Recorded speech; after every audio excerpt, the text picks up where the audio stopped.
question is, if you have children of different ages, should you speak with them individually or as a group? Okay, it's a very good question. I would try to I think it's fine to speak to them as a group, and I think they can derive solace from one another, or one child may ask a question that the other child would have been hesitant to ask.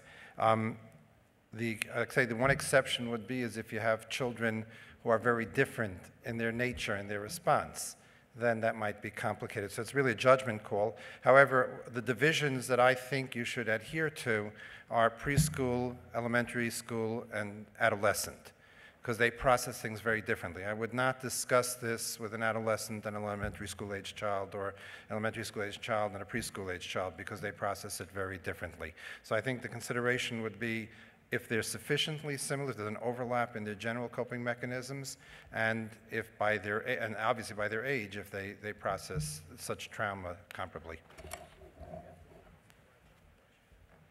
Please write down your questions. There are ushers walking around the room. If you have any questions, you can. Momentarily, he's coming.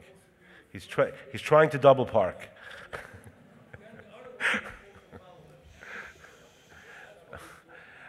Another question? Yes.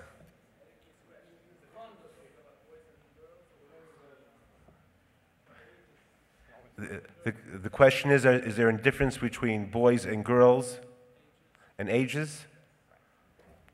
Dr. Pelcovitz? Okay.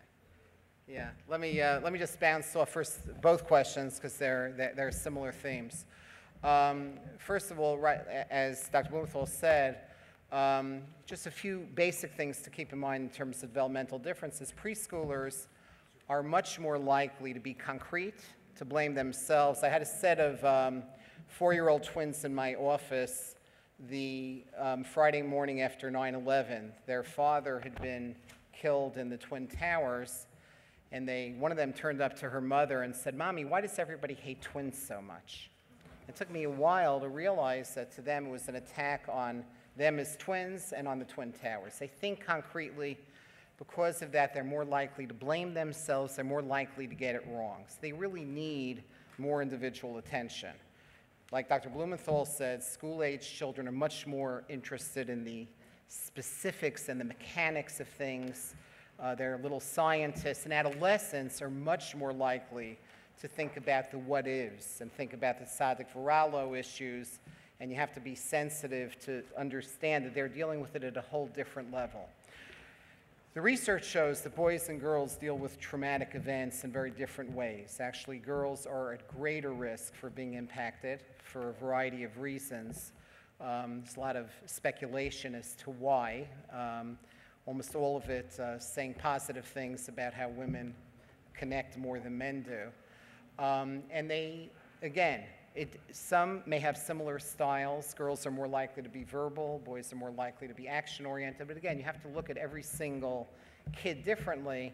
And I pay less attention to gender and more attention to style and temperament. My teenage sons, 15 and 18, and my 21-year-old son are all acting perfectly fine. What do I do? How do I avoid the ton of bricks effect days or months later? That's an interesting question, and the reality is I don't think there's, on the face of it, not everybody is going to respond intensely at all. Some kids are actually resilient. They're at an age where some kids are going to fall apart, but other kids, it may not be that they are denying. It could be that they're dealing with it in some silent way. It doesn't mean that there has to be some kind of sleeper effect where they're going to deal with it much later on. They may be coping with it in ways that are invisible to you. So you could ask them, how are you doing? Is there anything I could help? And leave it at that. I think that unless there's some change in their functioning in some major area, I don't see any reason to worry.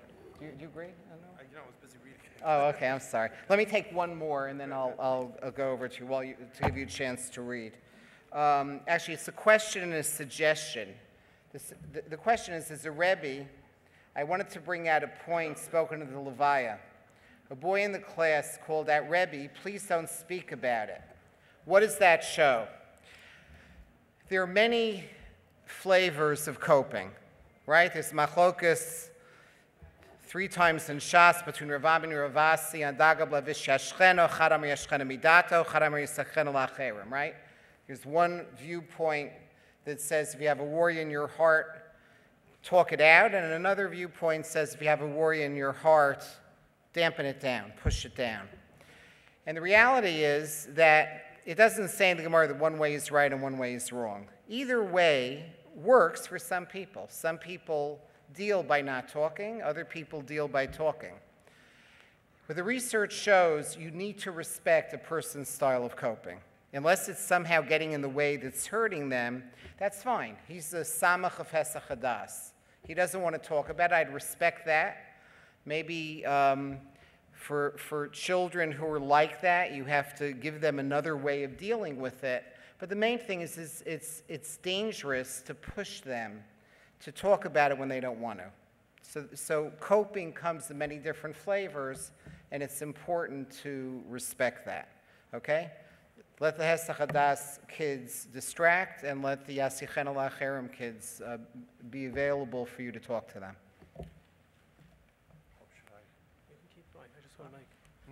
To the thousands of people that are listening on the video stream, it's going to be turning off in a few minutes, but we will have it up on our website tomorrow if you want to see the rest of the program. I couldn't possibly ask each question. We'd be here very late. Let me just try to address some of those that are leitmotifs, that are recurrent. Okay, so first of all, some people have asked, well, we live in a community where we don't have an internet and we don't have, television, et cetera. Does that make a difference? And it does make a difference. However, again, I'm not going to butcher the Yiddish about Yiddelach and Christelach. But we are affected by what goes on in the general community. I will tell you that I have heard from very insulated Hasidic communities, Rebbeim and parents tell me that their children will ask questions and know about things that wouldn't have entered their mind to ask about or know about when they were children. So I think even though it makes a difference and our children may not be as savvy and as aware of facts, it has permeated and entered into our world as well. A lot of people are asking about children or even themselves that do not have a very strong reaction, and I think it was addressed right now by Dr. Pelcovitz. Again, as long as they're not suppressing it. A child who does not have a strong reaction and is not demonstrating other difficulties, such as behavioral problems, physical problems, emotional problems, are not withdrawing from the world, you can safely assume that they are, as Dr. Pelcovitz described it, distractors. A lot of questions about the fact that the alleged perpetrator is a member of the community. And how do we incorporate that into the lessons about safety? I think my way of sort of understanding that is we have grown enormously as a community. We are several times the size that we were not so long ago. As the community gets bigger, the marginalized element of the community also unfortunately gets bigger, and therefore those things that occur in 0.002% of the population is going to be much more so as we grow in numbers. That's perhaps one of the negatives of our astronomical growth. Many people are saying now the lessons are changing, that the lesson of this will introduce to us the fact that we have to tell our children that someone, maybe that the lesson is that we're deluding ourselves. We live in such concentrated, homogeneous communities, we feel safe, that we can't necessarily judge someone as being safe. For the most part, they are. And part of the message we have to give to our children is still that this is a safe world. And it is a safe world. We live in a government. Everybody knows what the police, what they did in the search for Leiby. We live in a government that protects us. We live at a time with excellent medical care. We're living longer and better than we ever did before. The world is a safe world. It's a good world. But as Dr. Pelcovitz mentioned in the example of learning how to cross the street, there are dangers. Today, we have to mention that a potential danger is someone who looks familiar, who sounds familiar, might even be somebody we casually know on the block, etc. You don't go into a car with somebody. You don't listen to someone who promises you all sorts of good things if you accompany them someplace. You make sure that you use, if you have to rely on somebody else, you rely on somebody else to contact your parent, or if your parent is not available, to contact law enforcement. Want to take Adam? Yeah, okay, sure.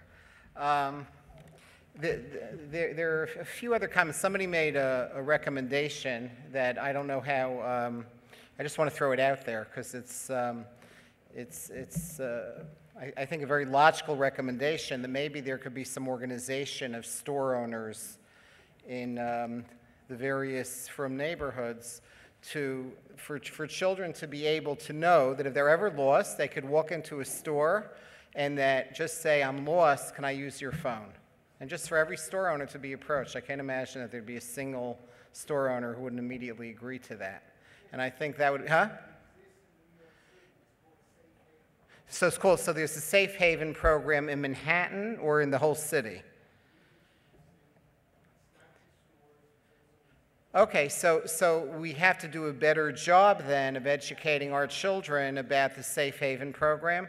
So everybody, it sounds like that's a very practical kind of piece of information that our children should have and every store owner should be reminded of so that they'd be welcoming it if a lost child comes in.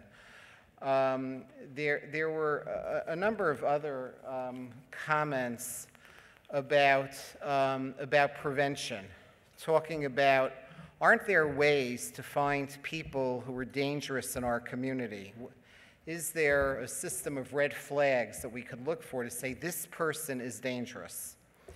And that's extremely important. And I think that it's, I wish I had an easy answer, because I'm worried about there's danger on the side of false positives and even greater danger on the side of false negatives, meaning falsely identifying somebody as dangerous who isn't, and danger on the side of false negatives. Did you want to speak to that before I address it? Sure.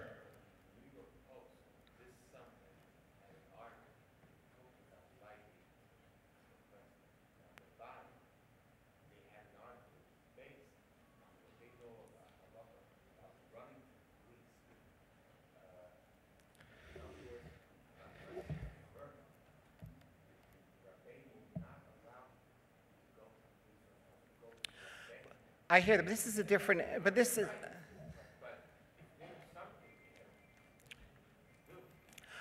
I hear, okay, but this is, I hear that issue, and I know that that's an issue that is one very important issue that I don't know that this is the forum to talk about, but I think something that's actually directly very relevant is that if there's somebody, we're talking about if you suspect somebody, if there's somebody, not that you think somebody did something, whether or not you should report it. We're not addressing that. I'm addressing the issue there of the more basic issue.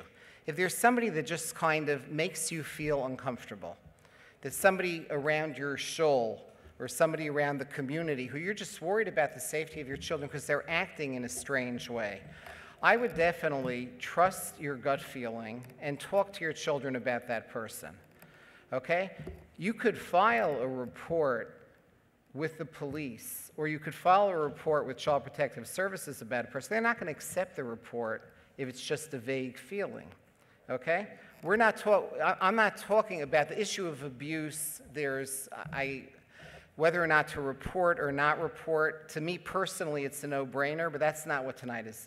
To me, that's not what tonight's about, right? I've personally written about it. Many of my colleagues have written about it. I'm a psychologist. I'm not a halachic authority. I have no right to address the halacha. But what I could say is that there's, beyond a shadow of a doubt, we should trust our instincts and not get passive. If there's somebody who seems to really be problematic, if we can offer them help, or as a community reach out to try to get them help, I mean in terms of somebody who's sort of acting in an erratic way, there was a question saying, can somebody be identified earlier and referred for help? referred for psychiatric help before they become a danger to the community. And I think that there's a lot to be said for that. The earlier you get somebody who has a problem in this area, the better the prognosis, especially if you get it in adolescence. If you sweep it under the carpet when they're adolescents, the odds are the problem's going to get worse and not better. I got 2 calls today about horrific situations, and I get probably 10 to 20 calls a week about horrific situations of the fallout from us not paying attention and not dealing with things, and the way it explodes in ways that are horribly damaging to children. So we have to do a better job of talking to our children, of preparing our children without terrifying them, and a better job also of prevention in terms of facing the problem when it comes our way. All right, there are really some amazing... Here, I'm going to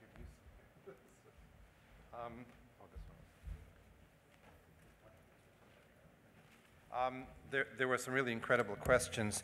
So a lot of questions also in terms of how do we understand. So many people asking how do we understand the alleged perpetrator, and how do we make sense of it ourselves. And I'm not sure I have an answer to that. I will tell you a debate that sort of evolved in the course of the many people that I discussed with, which is, do you portray him as a Russia, as an evil person, or do you portray him as a sick person? Or does that make a difference? And there are many different opinions. You know, there is a concept of a Russia. Chazal talk about it. Do our children need to know that there is such a thing as a Russia, and have that incorporated into their psyche? Or would it be easier for them to see the perpetrator, especially if you have to talk about the specifics of what he had done, to see him as mentally ill, as sick, etc.? I don't have an answer, and I think, you know, I'm going to share one very quick story, and maybe that'll help us with this kind of effort. I remember many, many years ago, some of you may remember, a prominent rabbinic figure tried to explain why the Holocaust happened, and actually blamed a segment of the Jewish community. And it happened to be that I was listening to a lecture of Aaron Soloveitchik at the time, Zichrono Livracha, and somebody asked him that. And he told a beautiful story about once trying to collect money from a wealthy man who had a magnificent art collection. He had just arrived from Lithuania. He didn't know anything about art.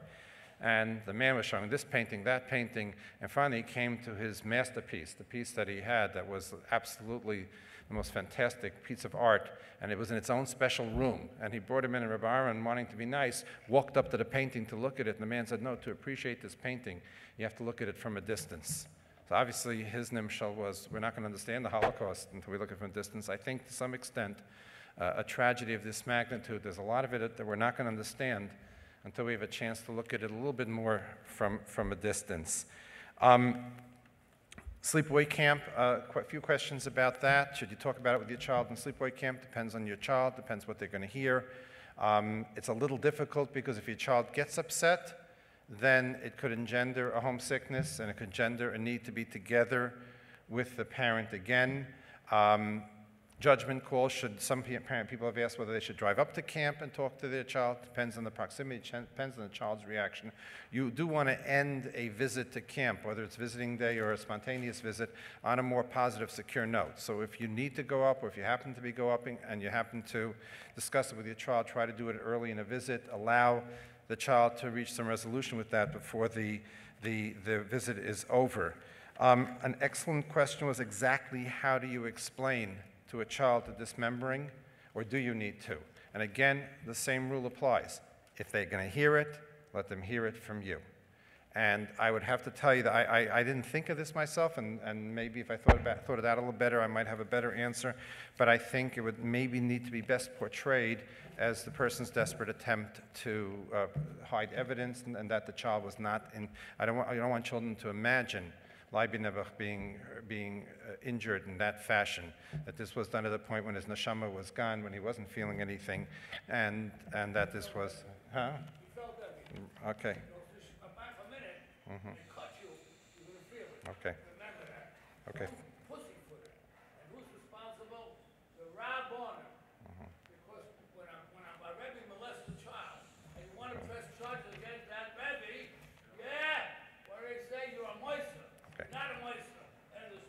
Okay.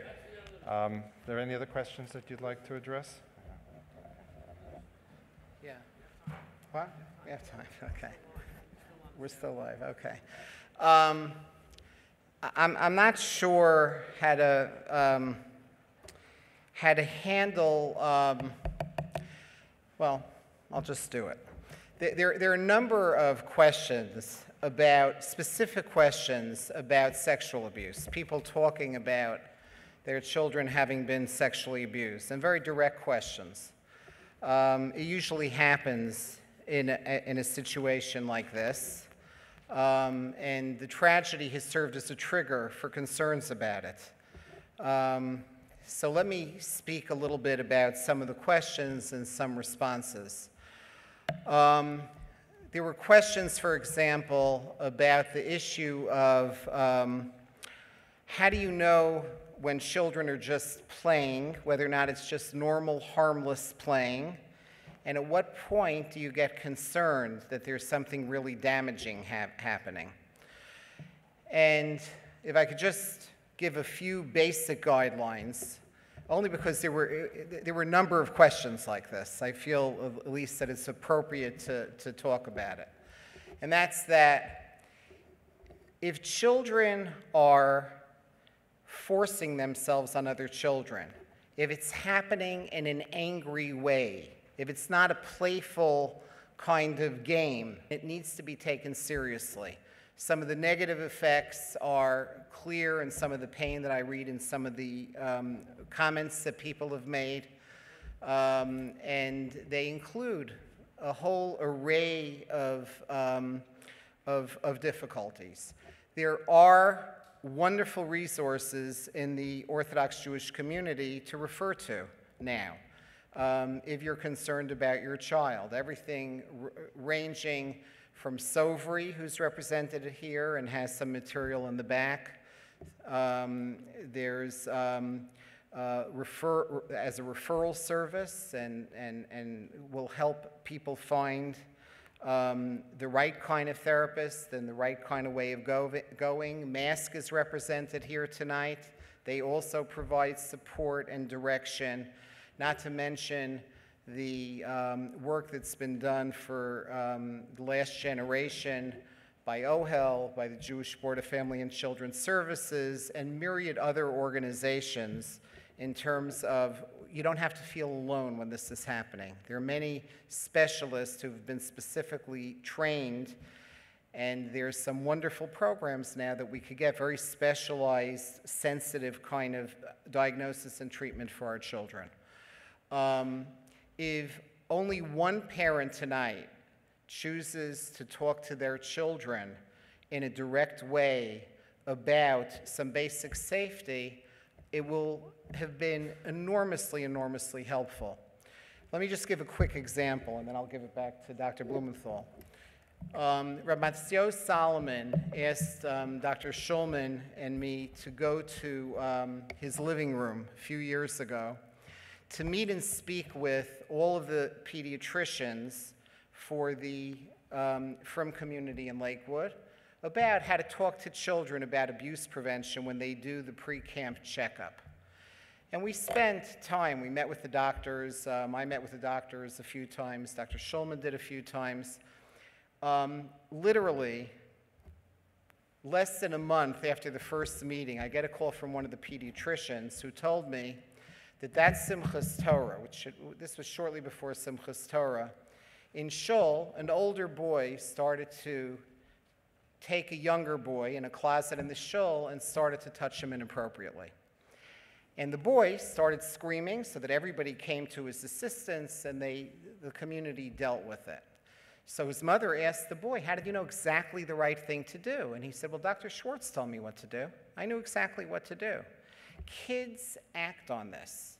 A few simple talks to children about how to be assertive, how to say no, how to scream when appropriate, and how to basically not buy into the threats and to the secrecy is life-changing.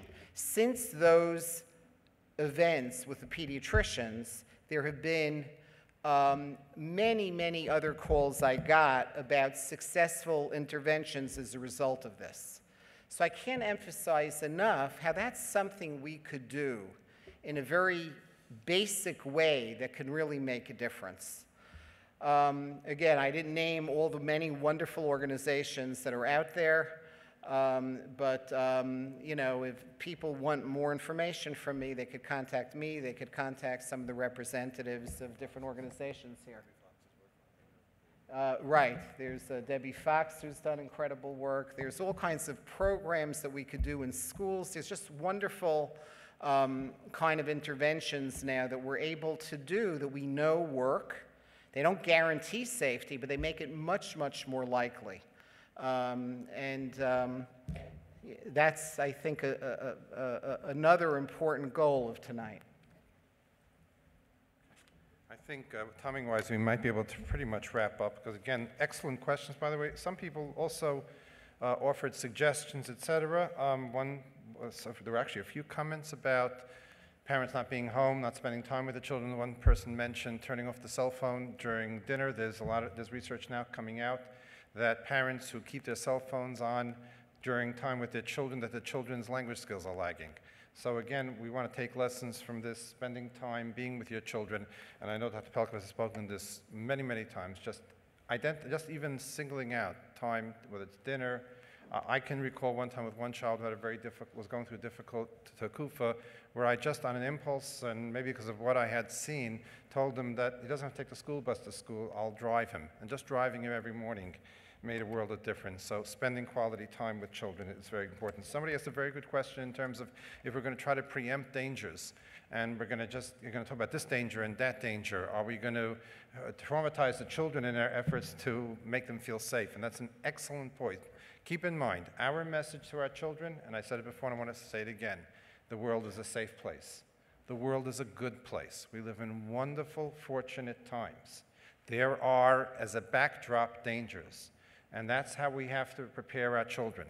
You can go out there in the world, you can venture out there into the world, you can benefit from everything that, not everything, obviously we're selective, but from what's permitted, what's wonderful out there.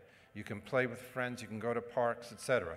But you have to exercise certain cautions, and we need to get that message across. If you convey it in a frantic way, if you do it chavilos, you know, you're going to lump together a whole bunch of dangers at one time, you're going to just traumatize a child. Or for that matter, as I mentioned earlier, if you're frantic, if you convey in your voice tone that it's a dangerous world, then you can engender that kind of fright, which may be unwarranted. Questions about why bad things happen to good people. Do you bring it up if it's not brought up? No, you don't. You don't bring it up. Believe me, children are incredibly adept at letting us know what they need. They tell us, and sometimes their creativity in letting us know what they need is simply amazing. So a child who needs to discuss this will bring it to our attention, and will do so in very creative ways. We don't have to try to extract it and assume it's not. The only thing we have to make sure is that we're listening to our children, and that we're hearing them, and that when they bring it up, that we're responsive, and if we can't at that moment, that we let them know that we'll make that time available to them. If the child knows that there's no subject that they can't bring up to us, that we can talk to them, they'll bring it up when they need to. Next, when kids are talking amongst themselves about the details, should they be distracted from the conversation? I think it's a wonderful question, and I think it depends what kind of talking there is. If it has that compulsive nature, if it has that kind of, like, let me see if I can upset you, or they're getting a little carried away, etc., then yes, absolutely, as you would do with anything else. Then you do distract them, or you can tell them this is not a topic for conversation, or this is something that, even though many things you like to talk among yourselves, this is something you talk to an adult. If it's a constructive conversation, if they're trying in an effective way to come to terms, they're comforting each other. Because as the Rav mentioned just earlier, comfort, nechama, occurs collectively. I mean, there's no accident that we end, when we say the Hamakom, we say, B'sosha Avalei Tzim Yerushalayim, because we draw upon the universal loss so we can share in the grief. So if they're comforting each other, they're working it on in a constructive way, particularly the older children, then allow it to take place. You want to add anything, or should I just keep going? Okay, I'm going to just very quickly. Is it okay to say I don't know if children ask for details? I would recommend, if you really don't know, that's fine. If you know and you're just saying, I don't know, be very careful because children have radar and they know when we're not telling, especially when they're anxious, especially when they're worried. They read us. So if you're trying to fool them by saying, I don't know, it's not going to help. But if you really don't know, it's perfectly okay. Say you don't know. It's perfectly okay. Say, you know what? If it's important, I'll try to find out. But we don't have to be all-knowing. And sometimes a very good lesson for a child to see a parent say that they don't know, and that's okay. A few questions about children sleeping in the room and a bit more about how to handle that. I mentioned the time limit. If a child's having a very hard time leaving the bedroom, is having or still has a need for it and it's been pretty prolonged, one of the things sometimes we recommend is that the child's allowed to stay there, but tell them that they have to sleep on the floor, put a blanket on the floor. A day or two on that hard floor, they'll might have a change of heart. But you're there, so in other words, you're not throwing them out because if they need the parent's presence, but you're taking away the secondary benefits of the cozy parent's bed. I think that pretty much covers, I may come across a few others, but I think that pretty much covers the questions. We are here, and we'll be here as long as you need us to. We have some of our staff here, as was mentioned, who can, if some people may want to come ask questions on a more one-to-one basis. We're here for the community, and as a service to the community, we're fortunate to have people like Dr. Pelcovitz, who's also available through YU, through the Center for the Jewish Future, and other organizations there, and Lifeline is certainly available. You have on the handouts my email address. The hotline is still operative, so please don't hesitate to ask us any kind of questions or anything that comes up subsequently. And again, let me conclude with the hope and prayer that, as the Gemara sometimes says, it says, Lo haya v'lo yoset lios, v'lo Joshua kabel schar. Unfortunately, we can't say Lo haya, but let's hope it's Lo yoset lios, and that everything we learned tonight is purely just academic. Thank you very much.